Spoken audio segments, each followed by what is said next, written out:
Ouattara Draman ou encore Odé est l'invité d'Actu People. Homme de consensus, en 2018 n'avait pas eu le quitus de son parti pour pouvoir donc le représenter au municipal. En 2021, il récidive pour les législatives et souvenez-vous, son fair play avait marqué les esprits lorsqu'il avait été battu par Jacques Euros. En 2023, certainement, il sera dans les starting blocks pour les municipales. Il est vu comme un homme du consensus et certainement qu'il se pose aussi comme l'alternative jeune au sein de son parti, le RHDP, au sein duquel il milite depuis le temps du RDA, depuis 1994. Et ce sera véritablement cette problématique de voir est-ce que vraiment il est cette alternative crédible jeune, mais bien avant, qui est l'homme.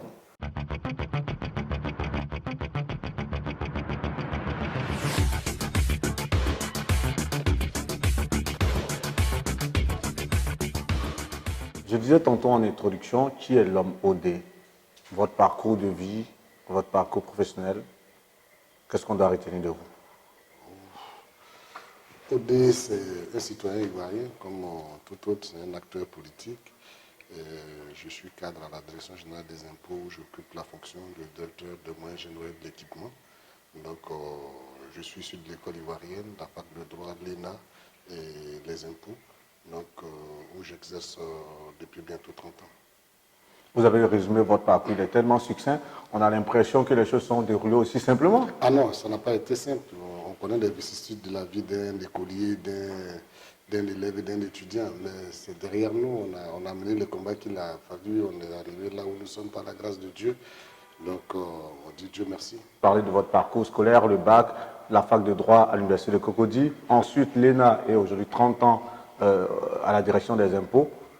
Les grands astres comme ça que vous pouvez nous donner, dans quelle école vous avez fréquenté, c'était dans quel lycée? Ce serait bien.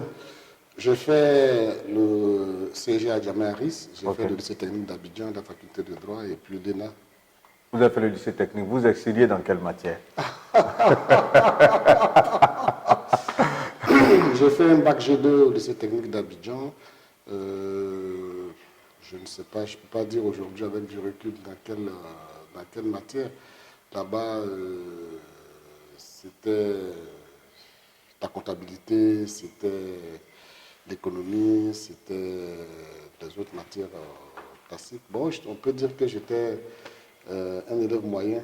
Entre votre époque et celle de maintenant par rapport aux étudiants qui sortent des écoles comme le lycée technique, quel est votre regard? Je pense que les choses ont beaucoup changé et vu avec les réseaux sociaux aujourd'hui qu'on a avec le développement d'Internet où des élèves peuvent se documenter à partir d'Internet. Les choses sont beaucoup plus simples à ce niveau-là. Mais en même temps, j'ai l'impression que par rapport à notre époque, peut-être que c'est les difficultés qui nous ont aguerris, mais j'ai l'impression que c'était plus difficile avant que maintenant. Et j'ai l'impression aujourd'hui, en tout cas, par rapport aux stagiaires que nous avons par moment dans le cadre de notre rôle d'encadrement, parfois on a l'impression que, en tout cas au niveau de la tenue de la langue, au niveau de la rigueur dans la rédaction, il y a encore un peu de boulot à faire. Y a-t-il un problème au niveau, on va dire, le gouvernement aurait-il démissionné en termes de formation? Si aujourd'hui le niveau, comme vous le dites, est assez faible. Je ne dirais pas que le niveau est assez faible. Je dis qu'il y a des aspects à améliorer. Tout le monde voit les efforts qui ont été faits par le gouvernement ivoirien. Quand vous prenez les statistiques, depuis que le président Alassane Ouattara est arrivé au pouvoir, l'investissement direct en faveur de l'école ivoirienne, vous comprenez que c'est une priorité pour le chef de l'État et beaucoup de choses ont été faites en bien. Et non, on ne peut pas critiquer, on ne peut pas tout jeter, il ne faut pas non plus jeter le bébé avec l'eau du bain. Il y a beaucoup de choses qui ont été faites qui sont très bonnes. Et beaucoup de personnes ne pouvaient pas aller à l'école, on a généralisé, on a construit beaucoup d'écoles, on a construit beaucoup d'universités. On n'avait qu'une seule, quasiment une seule université à l'époque, à notre époque, c'était l'université d'Abidjan, mais aujourd'hui, je ne sais pas, on est à 6-7 universités aujourd'hui dans le pays. Donc, on ne peut que se réjouir de cela. Non, des efforts sensibles ont été faits et il faut saluer cela. La formation laisse à décrire, mais est-ce que l'insertion professionnelle suit pour ces jeunes-là? La formation, dans une action, il y a toujours quelque chose à parfaire. comme je l'ai dit tantôt, tout n'est pas mauvais. Beaucoup de choses ont été faites qui sont appréciables, qui sont fort appréciables. On a de nouveaux métiers qui se sont créés. On a des Ivoiriens qui excellent aujourd'hui dans des métiers que nous-mêmes nous n'imaginions pas à notre époque. Donc il y a beaucoup de choses qui ont été faites qui sont positives et qui renforcent les acquis de la nation.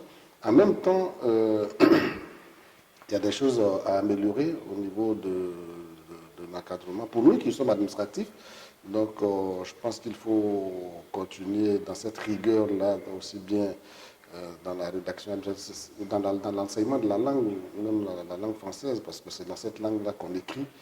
Et parfois, on a le regret de constater que nos étudiants qui arrivent parfois vers nous, dans le cadre des encadrements, n'ont pas souvent le niveau requis.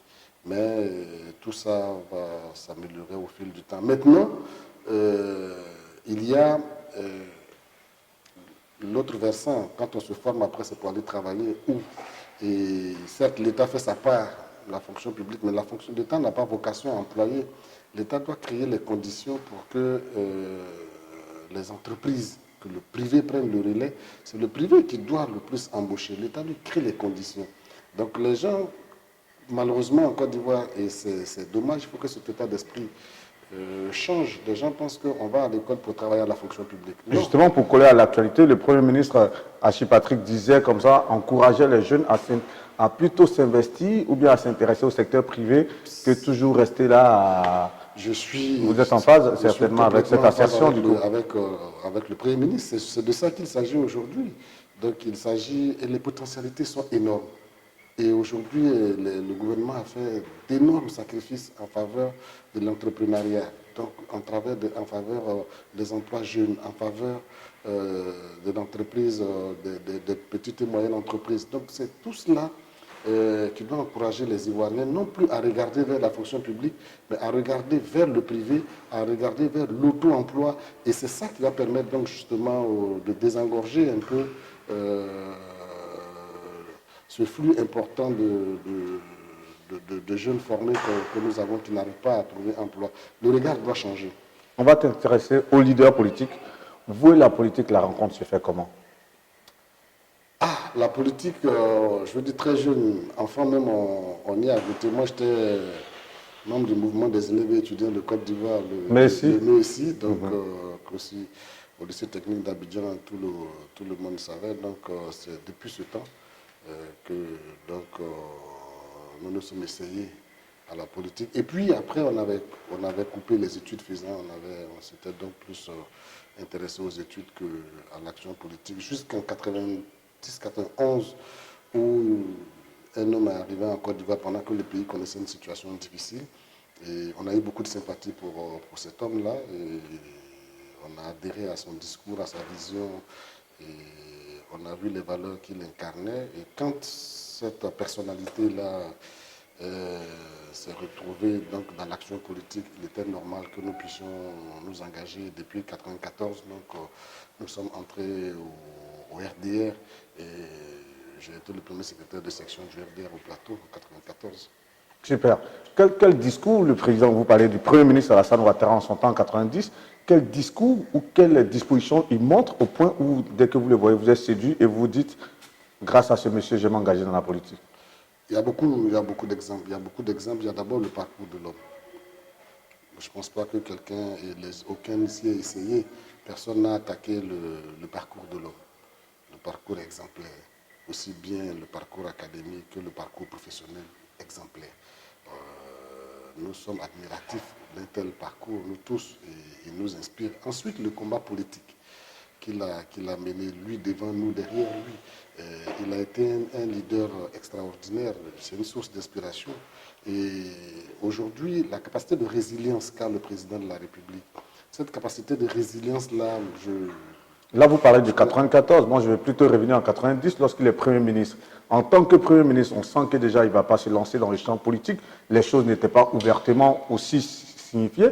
Mais vous, déjà, vous êtes appâté par l'homme. C'est pour ça que je dis, qu'est-ce qui vous séduit? C'est clair que vous parlez de son parcours, mais outre son parcours, quelle autre chose vous séduit? Il faut se replonger dans le contexte de l'époque où la Côte d'Ivoire était en crise. Le président Oufoué, on ne sait pas comment il a eu cette inspiration, parce que le pays était en crise, les gens étaient dans la rue, on parlait de réduction de salaire. Et puis, un jour à la télé, on découvre donc un de nos compatriotes qui a un discours nouveau, qui a un discours qui séduit. Donc, et tout de suite, nous nous sommes laissés embarquer par ce monsieur-là, par ce haut cadre qu'on ne connaissait pas, puisqu'il avait fait justement l'essentiel de son parcours hors du pays. Donc, il a montré avec éloquence et avec méthode comment il comptait donc stabiliser l'économie ivoirienne et comment il comptait la relancer. Et les actions ont vu, il a préparé le pays à tout ce qui est arrivé par la suite. Donc, c'était normal que nous puissions donc suivre un tel homme. Mais dans ces actions majeures, la privatisation a été décriée en son temps. Comment est-ce que quelqu'un qui arrive, qui privatise toutes les sociétés d'État, du coup, vous séduit? Pas toutes les sociétés, mais est-ce La que plupart, la plupart. Mais est-ce qu'avec du recul, on se dit, s'il n'avait pas privatisé ces entreprises-là, qu'est-ce qu'il serait advenu du pays? Est-ce qu'on s'est posé cette question? Peut-être que c'était la meilleure mesure à prendre à ce moment-là. Et il a fait bien de la prendre, cette mesure-là, en ce moment-là. Et aujourd'hui, là, la plupart de ces entreprises sont là, contribuent au développement du pays, se sont développées. Donc, on ne peut pas regretter quelque chose qui a apporté à la Côte d'Ivoire. Bah, c'est clair qu'en son temps, ça avait été décrié. Aujourd'hui, peut-être qu'il a eu raison un peu plus tôt. Mais dans sa tenue de l'action gouvernementale, il était réputé aussi très dur, d'autant plus qu'en son temps, l'opposition qui se mettait en place avec le multipartisme, on voyait que tous les leaders politiques en son temps étaient brimés, étaient emprisonnés. Malgré tous ces entrefaits, vous étiez encore séduit. Et tout à fait.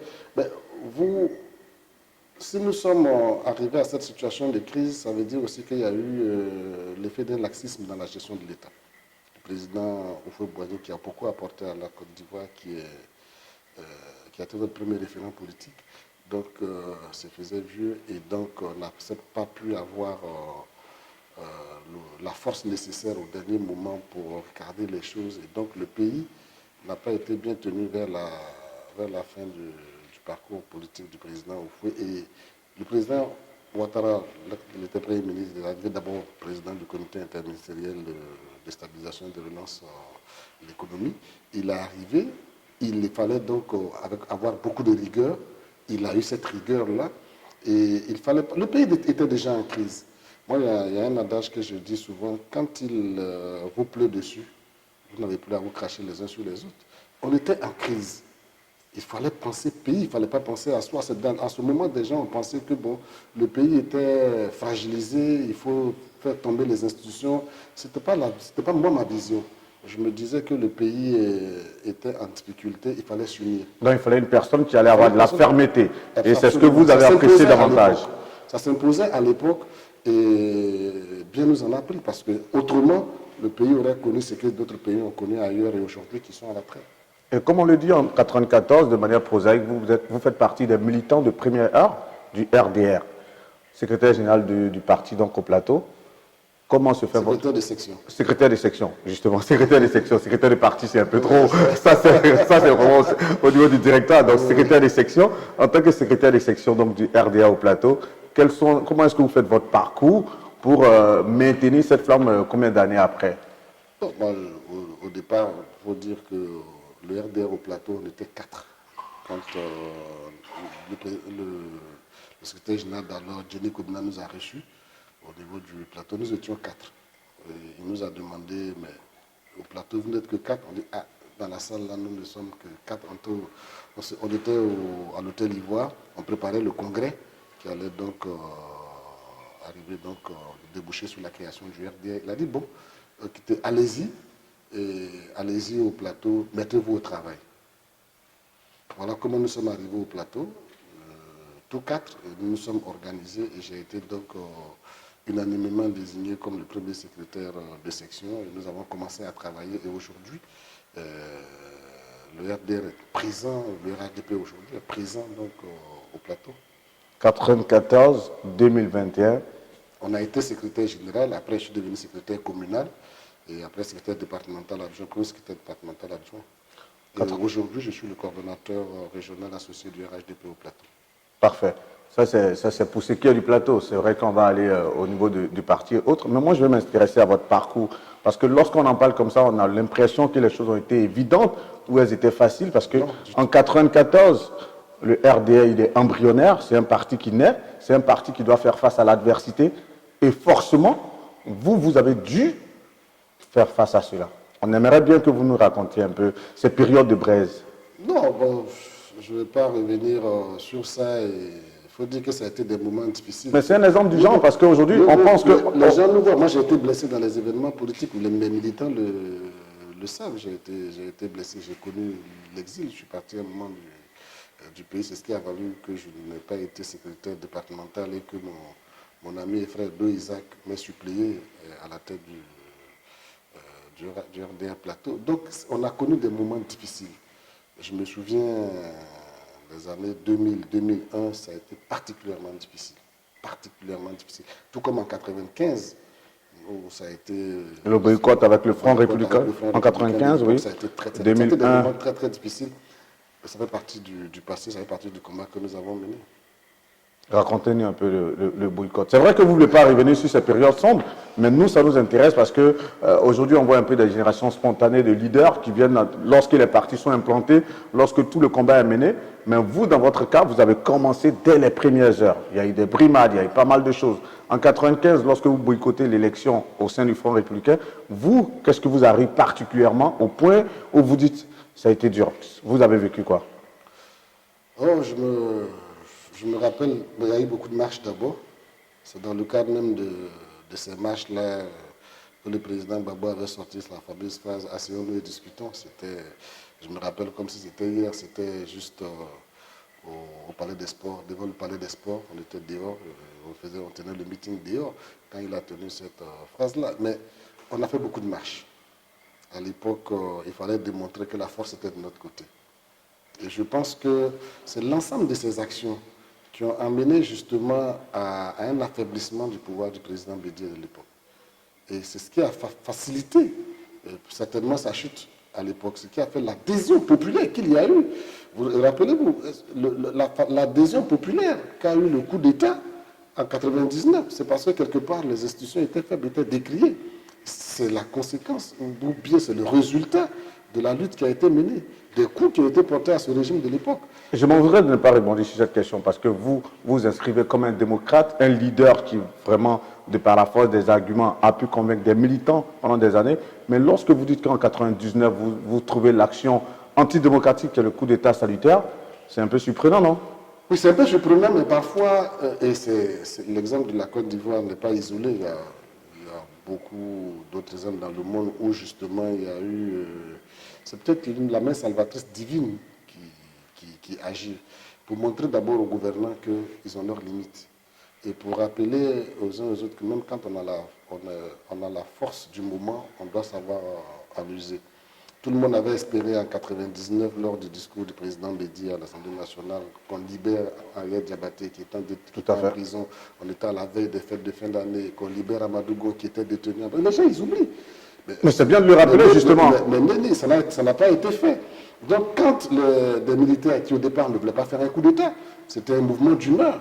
Vous avez eu l'adhésion qu'il y a eu, et ça aboutit donc, parce que justement, il y avait plus ce sentiment de justice, il y avait plus ce lien entre le pouvoir et le peuple que le pouvoir de l'époque est tombé. C'est une leçon pour tout homme politique. En 1999, le président Réclamant Bédi est balayé par un coup d'État. Le président Guéhou Robert vient au pouvoir jusqu'à octobre 2000 où le président Laurent Gbagbo prend le pouvoir. Et vous dites en 2001 encore, vous avez vécu des périodes chaudes. C'était quoi cette période? En 2000, ok. Vous n'avez pas oublié l'épisode du charnier. Vous n'avez pas oublié le rejet de la candidature du président Ouattara et du président Bédié. Vous n'avez pas oublié toutes ces marches, ces manifestations réprimées dans le sang à Abidjan et à l'intérieur du pays. C'est des périodes sombres. Mais je ne voudrais pas qu'aujourd'hui, l'interview que vous me permettez d'avoir avec vous ressasse ces blessures du passé.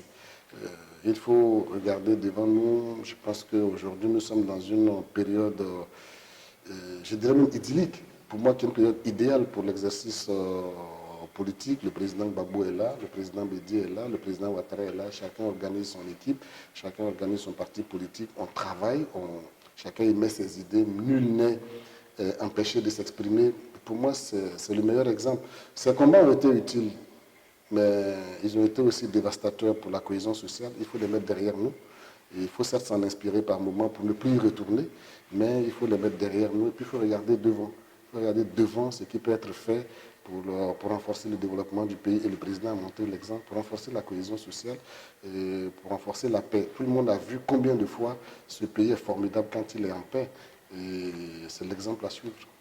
Vous ne voulez pas remuer le couteau dans la plaie, et je l'entends bien, mais en 2011, lorsque le RHDP arrive au pouvoir... Vous insistez. Non, vous arrivez au pouvoir... Non, on avance là, du coup. On avance certes, mais vous insistez. Non, mais ça fait partie de la marche de la Côte d'Ivoire. Malheureusement, on a connu beaucoup d'heures sombres. On ne peut pas les occulter. Forcément, il y a des heures heureuses. Aujourd'hui, on est dans un certain développement qui saute à l'œil. Mais il est toujours important, tout de même, malheureusement, ça fait partie de l'histoire de la Côte d'Ivoire. Vous arrivez au pouvoir en 2011, donc le RDA, mais dans une situation pratiquement de guerre.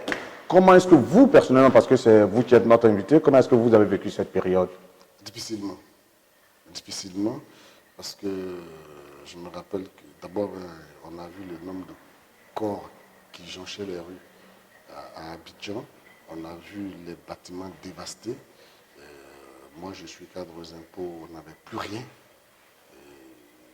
Il y a des personnes qui ont été portées disparues, qu'on n'a plus jamais retrouvées.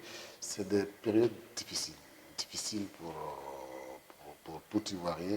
Et justement, c'est des périodes qu'on ne devrait plus revivre. Chacun devrait faire en sorte qu'on ne revive plus jamais ce type de période-là. On peut exercer des actions politiques, on peut s'opposer, mais il ne faut plus jamais amener le pays dans des extrêmes de cette nature-là. 5 ans après, le président Alassane Ouattara rempile pour un autre mandat en 2015. Les premières heures du gouvernement du RDR, du RHDP sont très décriées. On parle de rattrapage ethnique, on parle de pas mal de choses avec des leaders politiques qui se retrouvent emprisonnés. Un commentaire sur cette période. Là, on ne parle pas de guerre, mais on parle de la gestion du pouvoir. Oui, mais moi je dis que c'est une gestion heureuse du pouvoir. C'est une gestion heureuse, formidable du pouvoir, parce que si ce n'était pas le président Ouattara, je me demande l'état dans lequel le pays était en 2011, comment on aurait fait en si peu de temps pour que ce pays soit au niveau auquel il est aujourd'hui. Sincèrement, quand je regarde et que je me remémore ce qui s'est passé en 2011, je me dis parfois c'est un magicien, parce que très rapidement, sur différents axes, le président a relevé les défis.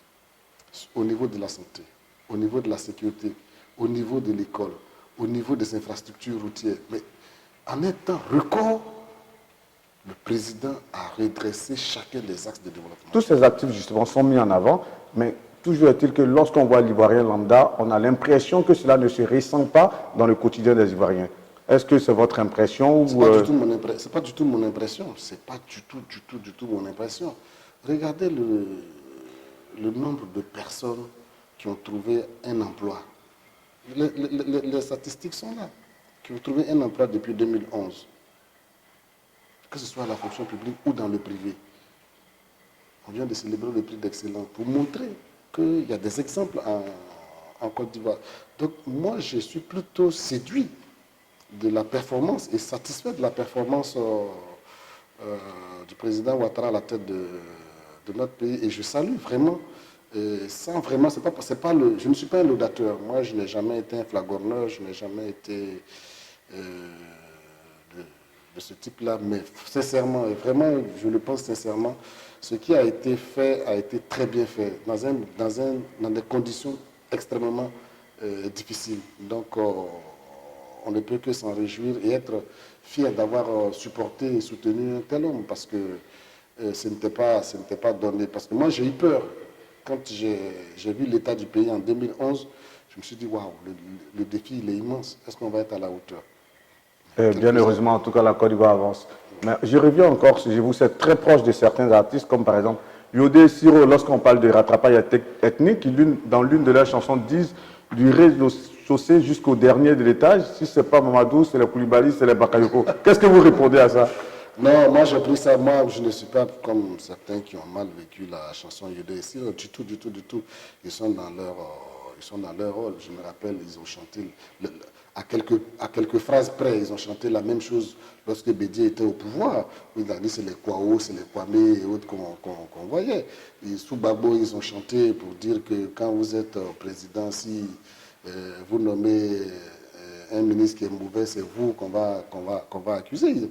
Ils ont chanté tout ça. Il faut prendre tout ça dans le parcours global de ces artistes-là. Ils sont la voix du peuple, ils s'expriment.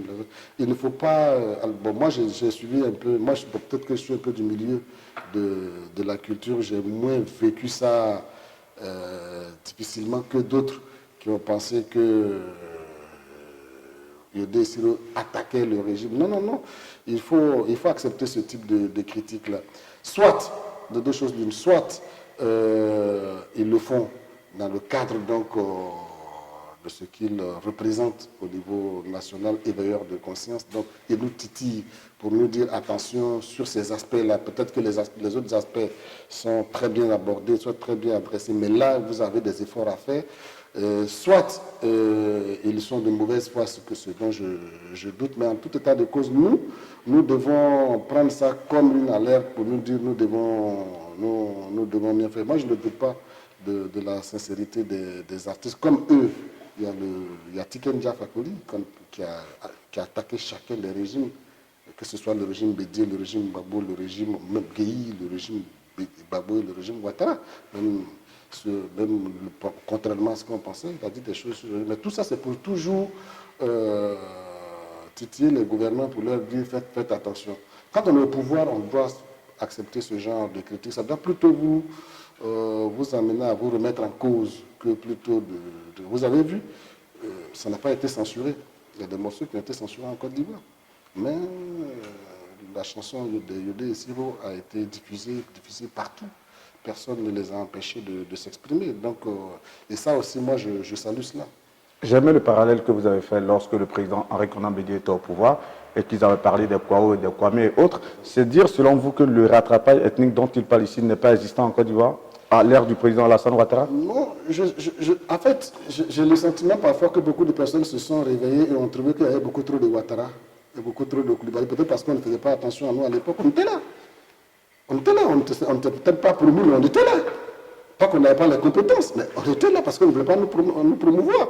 Donc aujourd'hui que le pouvoir Ouattara arrive et puis donc fait la promotion d'un certain nombre de cadres, certains sont issus du Nord, d'autres pas. Donc du coup, des gens découvrent des Ouattara, des Koulibaly, des Bakayoko, et ils sont surpris, mais c'est des compétences qui étaient là. On ne doute pas de leurs compétences. Voilà, dès lors qu'on ne doute pas de leurs compétences et que c'est des Ivoiriens qui sont à des postes, moi je dis Dieu merci. Justement, on ne doute pas de leurs compétences, mais ce n'est pas un peu trop flagrant que de voir au niveau des structures étatiques, en termes de dirigeants, cette pléthore de noms à consonance nordique? Du tout. Je le redis, il y a des directeurs centraux, il y a des responsables de structures étatiques qui ne sont pas du Nord et qui sont légion. On peut en citer pêle-mêle. Il y en a beaucoup. Mais on ne parle pas de ceux-là. On parle que de quelques-uns qui ont un nom à consonance parce que simplement on veut forcer le trait, on veut attirer. On veut stigmatiser une partie, selon vous? Ce qui est faux. Vous savez, est-ce qu'au gouvernement, on n'a que des ministres du Nord? On n'a pas que des ministres du Nord. Vous allez dire à Djoumani, nommer que des gens du Nord, et il va y adhérer. Vous allez dire à Dao Poulin, nommer que des gens du Nord, et il va y adhérer. Il faut arrêter. Il faut arrêter. Il n'y a pas ce type d'orientation-là qui est donnée.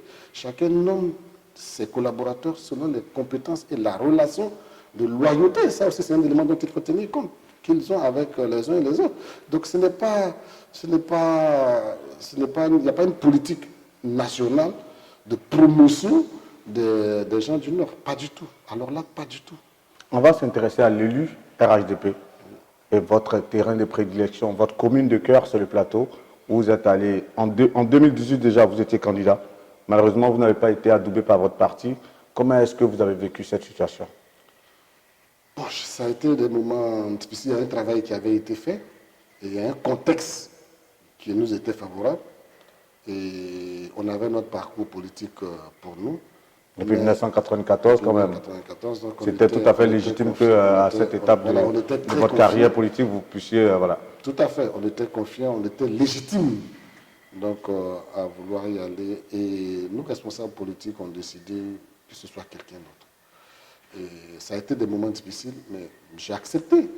Parce que, accepter que je vous prenne encore ce tatouage-là de chez nous qui dit que quand vous êtes aligné, celui qui est devant vous, il y a des choses qu'il voit que vous qui êtes derrière, vous ne voyez pas ou que vous voyez trop tard. S'il vous dit arrêtez-nous, arrêtez-vous, vous devez vous arrêter parce que vous ne savez pas ce qu'il y a devant. Et si vous l'avez accepté qu'il soit devant vous, c'est que vous lui faites confiance.